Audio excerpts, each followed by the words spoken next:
कम मैं जी डेंस जी मरीज हाँ। मैं सरकारी करा 7 साल हो गए ने, गुर्दे खराब ने, मैं डेंस करानी कदे किधरों कदे किधर, बड़ी बीमारी बैठी है।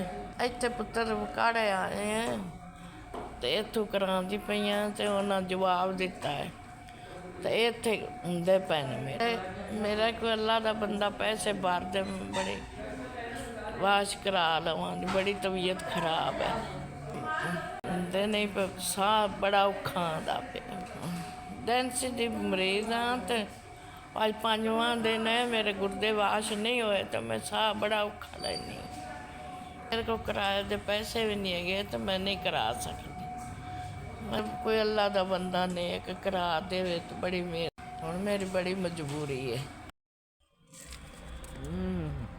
दे मनवा आ गया 4 नहीं पुत्र गले ने तुस वाश वास्ते शाबाश है। अल्लाह तेन भी जिंदगी करे बच्चा तेरे बच्चा।